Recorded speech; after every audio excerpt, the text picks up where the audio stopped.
नमस्कार, संस्कृति सागा में आपका स्वागत है।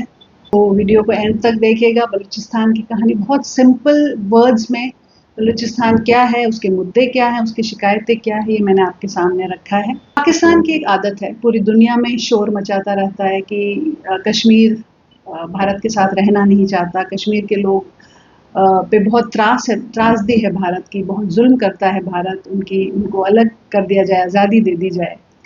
लेकिन अपने ही बैकयार्ड में, अपने घर के किसी कोने में उसे बलोच लोगों की आवाज़ें शायद सुनाई नहीं देती या जानबूझकर सुनना नहीं चाहता।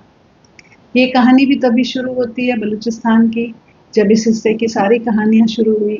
पार्टीशन, ब्रिटिश जो उस वक्त एक ज़हर बो के गए, उसका भुगतान हम आज तक कर रहे हैं। 1947 में जब पार्टीशन हुआ, उसके बाद तब बलूचिस्तान एक ऐसा एरिया था जहाँ पे छोटे-छोटे कबीले थे। जैसे हमारे सौराष्ट्र, राजस्थान में रजवाड़े होते हैं, वैसे छोटे-छोटे कबीले थे। और उसमें सबसे बड़ा जो कबीला था वो कलात था, उसके राजा थे मीर अहमद यार खान।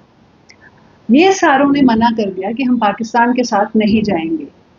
ब्रिटिश सरकार नहीं मानी और इसका फ़ायदा उठाते हुए पाकिस्तान सरकार ने ये जो आसपास के कलात के आसपास मकरान, लासबिला, खरान, छोटे-छोटे कबीले जो कलात के आसपास थे, उनको सबको मिलाया, मनाया, ज़ोर ज़बरदस्ती, लालच दिया। और उनका जो ज़िरगा, शाही ज़िरगा था, इनके वहाँ ज़िरके होते हैं, आज भी होते हैं। कुछ-कुछ हमारे यहाँ खाप जैसे या पंचायत जैसे जो एल्डर्स की एक कमिटी होती है, उसकी बात लीगल तौर पे मतलब मानी जाती है, लीगल तौर पे नहीं, आज भी मानी जाती है। तो शाही ज़िरगे के पास से साइन ले ली, जिसमें कलात के लोग आज भी कहते हैं कि हमारा रिप्रेजेंटेशन नहीं था। तो कलात के जो राजा थे मीर अहमद यार खान, उन्होंने नहीं मानी बात, उन्होंने रिबेलियन किया, उन्होंने खिलाफत की। तो उन पे पाकिस्तान की आर्मी और नेवी, मोहम्मद अकबर खान उसके सेनापति थे, उनके नीचे चढ़ाई की अहमद यार खान के कलात पे, और अहमद यार खान को उठा के कराची ले गए और उन्हें ज़बरदस्ती साइन करवाया गया वहाँ पे। अहमद यार खान के छोटे भाई अब्दुल करीम को जब पता चला कि उन्होंने साइन कर दिए हैं, तो उन्होंने वहाँ एक फ्रंट बनाया, बलूचिस्तान नेशनल लिबरेशन कमेटी। और ये रिबेलियन तभी शुरू हो गई, ये प्रोटेस्ट तभी शुरू हो गई कि हमें पाकिस्तान के साथ नहीं रहना।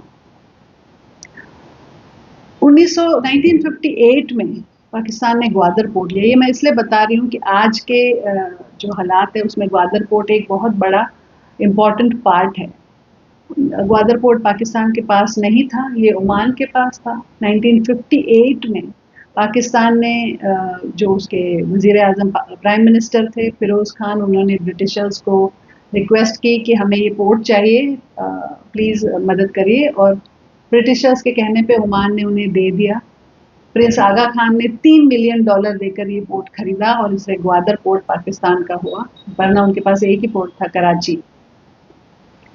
बलूचिस्तान एक ऐसी धरती है जहाँ माइंस बहुत है, जहाँ मिनरल्स बहुत ज़्यादा हैं, बल्कि गोल्ड और कॉपर की तो दुनिया की सबसे बड़ी माइनों में से कुछ बलूचिस्तान में है। रिकोदिक माइन है, सिंदैक, मैं प्रोनाउंसिएशन शायद मेरा गलत हो, लेकिन बड़ी-बड़ी गोल्ड की, कॉपर की, सिल्वर की माइंस बलूचिस्तान में। गैस के बहुत बड़े रिजर्व, जो सुई गैस प्लांट हम सुनते हैं, वो बलूचिस्तान में है। लाइमस्टोन, जिप्सम, मार्बल, बड़े-बड़ी माइंस बलूचिस्तान में हैं। सुई गैस से पूरे पाकिस्तान को गैस सप्लाई होती है, लेकिन बलूचों की शिकायत ये है कि हमारे चूल्हों में आज भी लकड़ी से आग जलाई जाती है। जो इतनी धरती जो धनवान है उनकी, लेकिन उनकी प्रजा आज भी गरीब है, उनके बच्चे आज भी पढ़ाई-लिखाई उनके बच्चों को नहीं मिलती। उनको जो मिला है बलूचों के हिसाब से, वो चगाई एक माउंटेन रेंज है, वहाँ पे पाकिस्तान अपने न्यूक्लियर टेस्ट करता है, हम सब जानते हैं। तो बलूचों का कहना है कि उसके रेडिएशन आज भी हवा में है और उनके बच्चों के हाथ-पाँव में डिफ़ॉर्मिटीज़ हैं, स्किन पे रैशेज़ हैं। तो ये शिकायत बलूचों की है जो हमारा है वो हमें ही नहीं मिल रहा, हमारी धरती का जो बेनिफिट है वो हमें ही नहीं मिल रहा, हमसे लूटा जा रहा है। दूसरी उनकी शिकायत की वजह बनी सीपैक, जो चाइना पाकिस्तान इकोनॉमिक कॉरिडोर है। आप जानते हैं कि नॉर्थ एरिया में चाइना पाकिस्तान का बॉर्डर मिलता है। तो चाइना वहाँ से नॉर्थ से लेके साउथ ग्वादर पोर्ट तक एक रेल और रोड की पूरी नेटवर्क बना रहा है, जिसे हम सीपैक के नाम से जानते हैं। चाइना का इसमें अपना स्वार्थ है। चाइना एक ऐसा मुल्क है जो सिर्फ अपना फ़ायदा देखता है, उसे किसी और मुल्क की नहीं पड़ी होती। पाकिस्तान शायद ये समझ नहीं पा रहा है या नहीं समझना चाहता। चाइना के जो ऑयल इंपोर्ट्स हैं, एनर्जी इंपोर्ट्स हैं, उसका जो अगर अभी का रूट आप देखो तो बहुत लंबा है। इंडोनेशिया, मलेशिया से होते हुए नीचे इंडियन ओशन से होते हुए पूरा कर्व करके वो ऊपर आता है।